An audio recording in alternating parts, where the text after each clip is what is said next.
नमस्कार दोस्तों, आपका स्वागत है आपके अपने YouTube चैनल अद्भुत ज्ञान गंगा पर। चलिए शुरू करते हैं कार्तिक मास की पुण्य फलदायी कथा। सनातन धर्म में कार्तिक मास का विशेष महत्व बताया गया है। इसको दामोदर मास भी कहा जाता है। शरद पूर्णिमा के समापन के साथ ही कार्तिक मास का आरंभ हो जाता है। मान्यता है कि कार्तिक मास में माँ लक्ष्मी की पूजा करने से धन, सुख, समृद्धि के साथ शांति मिलती है और बीमारियां दूर होती हैं। कार्तिक मास में भगवान विष्णु की प्रसन्नता के लिए शालिग्राम का पूजन और प्रभु के नामों का स्मरण करना चाहिए। इस महीने में भगवान विष्णु और उनके अवतारों की पूजा करना सबसे शुभ माना जाता है। पूरे कार्तिक मास में जो स्नान, दान और भगवत पूजन किया जाता है उसे जगत के पालनहार भगवान विष्णु ने अक्षय फल देने वाला बतलाया है। इसी कार्तिक मास में दीपावली का महापर्व भी आता है। स्वयं ब्रह्मा जी कार्तिक मास की महिमा बताते हुए कहते हैं कि कार्तिक मास सब मासों में उत्तम है। इस महीने में 33 कोटि देवी देवता मनुष्य के सन्निहित हो जाते हैं और इसमें किए हुए स्नान, दान, भोजन, व्रत, तिल, धेनु, स्वर्ण, रजत, भूमि, वस्त्र आदि के दानों को विधि पूर्वक ग्रहण करते हैं। तुलसी की पूजा। कार्तिक मास में वृंदा यानी तुलसी की पूजा का काफी महत्व है। भगवान विष्णु तुलसी के हृदय में शालिग्राम के रूप में निवास करते हैं। पुराणों में कहा गया है कि कार्तिक मास में लगातार 1 महीने तक तुलसी के सामने दीपदान करने पर घर में सुख समृद्धि का वास होता है। इसी प्रकार इस मास में तुलसी के पौधे का रोपण करना भी बहुत ही पुण्यदायी है। शालिग्राम की पूजा और कीर्तन। कार्तिक मास में भगवान विष्णु की प्रसन्नता के लिए शालिग्राम का पूजन और प्रभु के नामों का स्मरण करना चाहिए। ऐसा करने से व्यक्ति किसी भी प्रकार के भय से मुक्त हो जाता है। 7 समुद्रों तक की पृथ्वी का दान करने से जो फल प्राप्त होता है उसी फल को मनुष्य शालिग्राम शिला के दान करने से पा लेता है। शास्त्रों के अनुसार जो मनुष्य कार्तिक मास में प्रतिदिन गीता का पाठ करता है उसे अनंत पुण्यों की प्राप्ति होती है। गीता के 1 अध्याय का पाठ करने से मनुष्य घोर नरक से मुक्त हो जाते हैं। स्कंद पुराण के अनुसार इस महीने में अन्न दान करने से पापों का सर्वथा नाश हो जाता है। सभी माह में कार्तिक माह को सर्वश्रेष्ठ माह माना गया है। यह माह व्यक्ति के सभी संकटों को दूर कर देता है और धन, सुख, समृद्धि, शांति एवं निरोग प्रदान करता है। आओ जानते हैं कि इस माह में कौन से प्रमुख 10 कार्य करने चाहिए। 1. ब्रह्म मुहूर्त में स्नान या नदी स्नान। मान्यता है कि कार्तिक महीने में किसी पवित्र नदी में ब्रह्म मुहूर्त में स्नान करना बहुत ही लाभकारी होता है। इस मास में श्री हरि जल में ही निवास करते हैं। अगर आप नदी के जल में स्नान करने में असमर्थ हैं तो नहाने के पानी में किसी पवित्र नदी का जल मिलाकर भी स्नान किया जा सकता है। 2. व्रत। कार्तिकी पूर्णिमा से प्रारंभ करके प्रत्येक पूर्णिमा को व्रत और जागरण करने से सभी मनोरथ सिद्ध होते हैं। भगवान का स्मरण और चिंतन करने से यज्ञ के समान फल प्राप्त होता है तथा सूर्य लोक की प्राप्ति होती है। 3. दीपदान। इस माह में दीपदान का बहुत ही महत्व है। नदी, तालाब आदि जगहों पर दीपदान करने से सभी तरह के संकट समाप्त होते हैं और व्यक्ति जातक कर्ज से भी मुक्ति पा जाता है। 4. भूमि पर शयन। इस माह में भूमि पर सोने से मन में सात्विकता का भाव निर्मित होकर सभी तरह के रोग और विकारों का समाधान होता है। इससे स्वास्थ्य लाभ होता है और शारीरिक व मानसिक विकार भी दूर होते हैं। 5. तुलसी पूजा। तुलसी की पूजा, सेवन और सेवा करने का बहुत ही ज़्यादा महत्व है। कार्तिक माह में तुलसी पूजा का महत्व कई गुना माना गया है। 6. दलहन खाना मना है। कार्तिक महीने में उड़द, मूंग, मसूर, चना, मटर, राई आदि नहीं खाना चाहिए। लहसुन, प्याज और मांसाहार का सेवन ना करें। 7.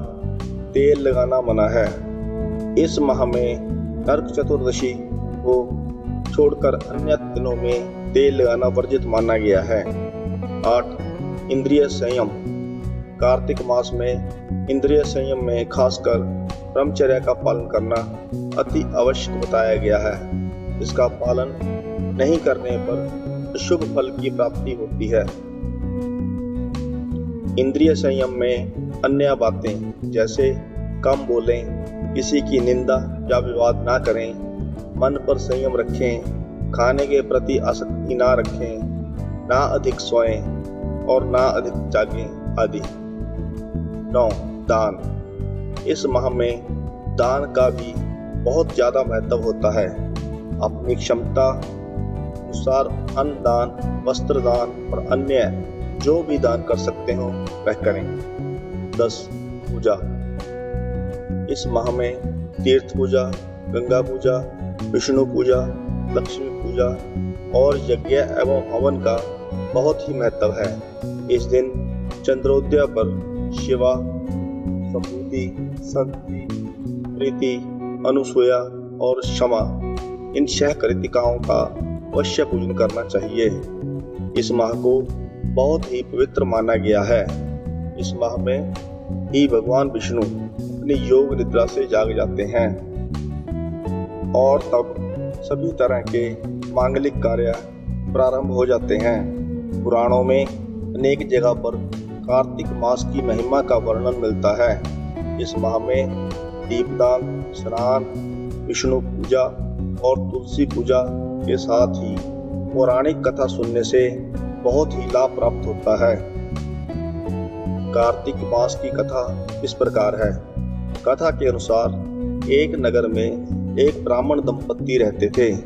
वे दोनों प्रतिदिन 7 कोस दूर गंगा और यमुना नदी में स्नान करने जाते थे। इतनी दूर आने जाने से ब्राह्मण की पत्नी थक जाती थी। एक दिन उसने अपने पति से कहा कि अगर हमारा एक पुत्र होता तो कितना अच्छा होता। घर में पुत्र की बहू होती, हमें यमुना नदी में स्नान करके घर वापस जाने पर बना हुआ खाना मिलता और बहू घर का अन्य काम भी कर देती। अपनी पत्नी की बात सुनकर ब्राह्मण ने कहा कि बात तो तूने सही कही है, मैं तेरे लिए बहू ला ही देता हूँ। ब्राह्मण ने अपनी पत्नी से कहा कि एक पोटली में आटा डालकर कुछ मोहरें रख दो। ब्राह्मण के कहे अनुसार उसने पोटली बांधकर दे दी और ब्राह्मण पोटली लेकर चला गया। ब्राह्मण को सफर के दौरान यमुना के किनारे बहुत ही सुंदर लड़कियां दिखाई दी। वह रेत में घर बनाकर खेल रही थीं। उनमें से एक लड़की ने कहा कि मैं अपना घर नहीं बिगाड़ूंगी, मुझे तो रहने के लिए यह घर चाहिए। लड़की की बात सुनकर ब्राह्मण मन ही मन सोचने लगा कि बहू बनाने के लिए यही लड़की उचित है। खेलने के बाद जब वह लड़की अपने घर जाने लगी तो ब्राह्मण भी उसके पीछे पीछे उसके घर तक चला गया। वहां जाकर ब्राह्मण ने उस लड़की से कहा कि बेटी, कार्तिक मास चल रहा है, इसलिए मैं किसी के घर का खाना नहीं खाता। मैं अपने साथ आटा लेकर आया हूँ। तुम अपनी माता से पूछो कि क्या वह मेरे लिए मेरा लाया हुआ आटा छानकर 4 रोटी बना देगी। यदि वह मेरा आटा छानकर रोटी बनाएगी तो मैं रोटी खा सकता हूँ। लड़की ने जाकर यह बात अपनी माँ को बताई। माँ ने कहा कि उचित है, तुम जाकर ब्राह्मण देव से कह दो कि वह अपना आटा दे दें, मैं रोटी बना दूंगी। जब वह आटा छानने लगी तो आटे में से मोहरें निकली। वह सोचने लगी कि जिसके आटे में इतनी मोहरें हैं उसके घर में कितनी मोहरें होंगी। जब ब्राह्मण खाना खाने बैठा तो लड़की की माँ ने उस ब्राह्मण से पूछा कि क्या आपका कोई लड़का है और क्या आप उस लड़के की सगाई करने जा रहे हैं। यह सुनकर ब्राह्मण ने कहा कि मेरा लड़का तो काशी में पढ़ने गया हुआ है, लेकिन यदि तुम कहो तो खांड कटोरे से विवाह करके तेरी बेटी को अपने साथ ले जाऊं। लड़की की माँ ने कहा कि ठीक है ब्राह्मण देव। इस पर लड़की की माँ ने लड़की की खांड कटोरे से शादी करके ब्राह्मण के साथ भेज दिया। ब्राह्मण ने घर आकर कहा कि रामू की माँ, दरवाजा खोल कर देख, मैं तेरे लिए बहू लेकर आया हूँ। ब्राह्मण की पत्नी भीतर से ही बोली कि हमारे तो कोई बेटा बेटी नहीं है, तो बहू कहाँ से लाए। पहले तो मुझे दुनिया ताने मारती थी, अब आप भी मारने लगे। ब्राह्मण ने कहा कि तू दरवाजा खोलकर तो देख, हमारी बहू मेरे साथ आई है। जब ब्राह्मणी ने दरवाजा खोला तो सामने बहू को खड़ी देखा। उसने बहू का स्वागत किया और आदर सत्कार से अंदर ले गई। अब जब भी ब्राह्मण अपनी पत्नी के साथ नदी स्नान करने के लिए जाता तो पीछे से बहू घर का सारा काम करके और खाना बनाकर रखती थी। वह उनके कपड़े धोती और रात को हाथ पैर भी दबाती थी। इस तरह बहुत दिन बीत गए। ब्राह्मणी ने अपनी बहू से कहा, बहू कभी भी चूल्हे की आग मत बुझने देना और मटके का पानी खत्म मत होने देना। परंतु एक दिन चूल्हे की आग बुझ गई। यह देखकर बहू घबरा गई और भागी भागी अपनी पड़ोसन के पास गई और कहा कि मेरे चूल्हे की आग बुझ गई है, मुझे थोड़ी आग चाहिए। मेरे सास ससुर सुबह 5 बजे से गए हुए हैं, वह थके हुए घर आएंगे, इसलिए मुझे उनके लिए खाना बनाना है। यह सुनकर पड़ोसन ने कहा कि तू तो बावली है, तुझे यह दोनों मिलकर मूर्ख बना रहे हैं। इनके कोई पुत्र नहीं है, ये निसंतान हैं। बहू ने कहा कि नहीं, ऐसा मत बोलो, इनका बेटा तो काशी में पढ़ने गया हुआ है। इस पर पड़ोसन ने कहा कि यह तुझे झूठ बोलकर लाए हैं, मेरी बात सच मान कि इनके कोई बेटा नहीं है।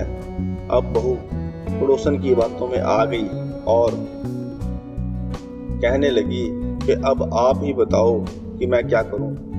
पड़ोसन ने कहा कि करना क्या है, जब तुम्हारे सास ससुर आए तो जली हुई रोटियां बनाकर रख देना और बिना नमक की दाल बना देना। खीर की कड़छी दाल में और दाल की कड़छी खीर में डाल देना। पड़ोसन ने उसे अच्छे से सिखा पढ़ा दिया। फिर जब उसके सास ससुर घर आए तो उसने ना तो उनका आदर सत्कार किया और ना ही उनके कपड़े धोए। जब उसने सास ससुर को खाना दिया तो सास बोली, बहू आज यह रोटियां जली हुई क्यों हैं और दाल भी बिना नमक की ही है। तब बहू ने पलट कर कहा कि एक दिन ऐसा खाना खा लोगे तो तुम्हारा कुछ बिगड़ नहीं जाएगा। इस तरह वह सास ससुर को खरी खोटी सुनाकर फिर से पड़ोसन के पास गई और उससे पूछा कि अब आगे क्या करना है। पड़ोसन ने कहा कि अब तुम 7 कोठों की चाबी मांग लेना। अगले दिन जब सास ससुर स्नान करने के लिए जाने लगे तो बहू अड़ गई कि मुझे तो 7 कोठों की चाबी चाहिए। ससुर ने उसकी सास से कहा कि इसे चाबी दे दो। अब सास ने बहू को चाबी दे दी।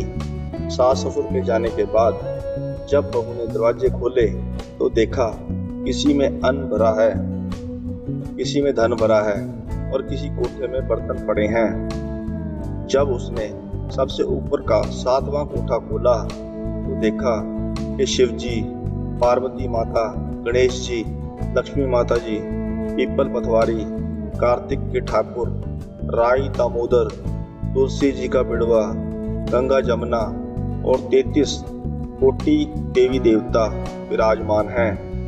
वहीं पर एक लड़का चंदन की चौकी पर बैठा माला जप रहा है। यह सब देखकर उसने लड़के से पूछा, तुम कौन हो? तब लड़का बोला, मैं तेरा पति हूँ, अभी दरवाजा बंद कर दे, जब मेरे माता पिता आएंगे तब दरवाजा खोलना। यह सब देखकर बहू बहुत खुश हुई और 16 श्रृंगार कर सुंदर वस्त्र पहनकर अपने सास ससुर का इंतजार करने लगी। उसने अपने सास ससुर के लिए अच्छे अच्छे पकवान बनाए। जब उसके सास ससुर घर पर आए तो उसने उनका आदर सत्कार किया और प्रेम पूर्वक खाना खिलाया और हाथ पैर दबाने लगी। पैर दबाते दबाते बहू ने कहा कि माँ, आप इतनी दूर गंगा जमुना स्नान करने के लिए जाती हो तो आप थक जाती हो, आप घर पर ही स्नान क्यों नहीं करती हो? यह सुनकर सास कहने लगी कि बेटी, गंगा जमुना घर पर तो बहती नहीं है। तब उसने कहा कि माँ जी बहती हैं, चलो मैं आपको दिखाती हूँ। जब बहू ने 7वां कोठा खोलकर दिखाया तो उसमें शिव जी, पार्वती जी, गणेश जी, लक्ष्मी जी, पीपल पटवारी, कार्तिक के ठाकुर, राई दामोदर, तुलसी जी का बिड़वा, गंगा जमुना बह रही हैं और 33 कोटि देवी देवता विराजमान हैं। वहीं चौकी पर बैठा एक लड़का माला जप रहा है। माँ ने उसे देखकर कहा कि बेटा, तू कौन है? लड़का बोला कि माँ, मैं तेरा बेटा हूँ। तब ब्राह्मणी ने पूछा कि तू कहाँ से आया है? लड़के ने जवाब दिया कि मुझे कार्तिक देव ने भेजा है। माँ ने कहा कि बेटा, यह संसार कैसे मानेगा कि तू मेरा बेटा है? माँ ने कुछ विद्वान पंडितों से मदद मांगी। पंडितों ने कहा कि इस बार बहू बेटा खड़े हो जाएं और उस बार माँ खड़ी हो जाए। माँ ने चमड़े की अंगियां पहनी हो और छाती में से दूध की धार निकलकर बेटे की दाढ़ी मूछ भीगे और पवन पानी से गठ जोड़ा बंधे, तब मानेंगे कि यह इस माँ का ही बेटा है। उसने ऐसा ही किया। चमड़े की अंगियां फट गई और छाती में से दूध की धार निकलकर बेटे की दाढ़ी मूछ भीग गई। पवन पानी से बहू बेटे का गठ जोड़ बंध गया। यह सब देखकर ब्राह्मण और उसकी पत्नी की खुशी का ठिकाना ना रहा। यह थी कार्तिक मास की कथा। हे कार्तिक ठाकुर, जैसे ब्राह्मण और ब्राह्मणी को बहू बेटा दिया वैसे सबको देना। कार्तिक मास की कथा कहने और सुनने वाले सब पर अपनी कृपा करना। अगर आपको यह कहानी अच्छी लगी हो तो वीडियो को लाइक करें, चैनल को सब्सक्राइब करें। कहानी को अंत तक सुनने के लिए आपका धन्यवाद।